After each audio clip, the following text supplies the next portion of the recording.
कारवाई आहे त्याच्याबद्दल आम्ही बिलकुल संतुष्ट नाही आहोत आणि आता आम्हाला असं वाटतं की ते राजकीय दबावाखाली काम करतात। काय दबाव?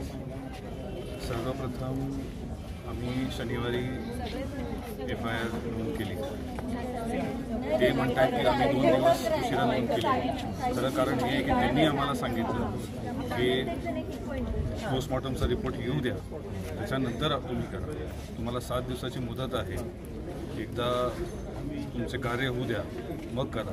म्हणून आम्ही तिसरा झाल्या तिथे गेलो आणि आम्ही FIR नोंद केली शनिवारी। एवढा सेन्सिटिव्ह विषय असताना सुद्धा पोलीस यामध्ये लक्ष घालत नाहीत। काल पूर्ण आपल्या पंढरपूर तालुक्यातील डॉक्टर पोलीस ठाण्यामध्ये ठिय्या मांडून होते, तरी सुद्धा पोलीस का लक्ष देत नाही? काय याचं मग कारण आहे?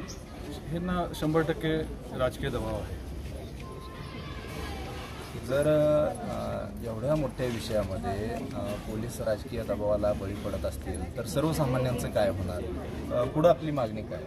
आम्हाला एक फेअर प्रोब, एक ट्रान्सपरंट प्रोब, निष्पक्ष अशी कारवाई पाहिजे, जे की सांगोला पोलीस स्टेशनमध्ये शक्य नाही।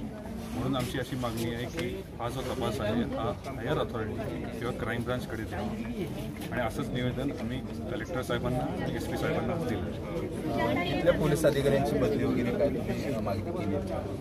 तो ह्याच्यामध्ये जर ते दोषी असतील तर निश्चितच त्यांचं तसं केलं पाहिजे। SP साहेबांकडे आणि जिल्हाधिकाऱ्यांकडे तुम्ही काय मागणी केली?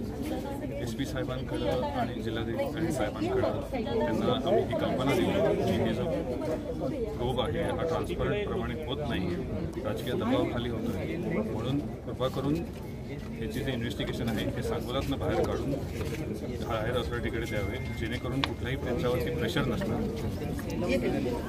जिल्हाधिकाऱ्यांनी आपल्याला काय आश्वासन?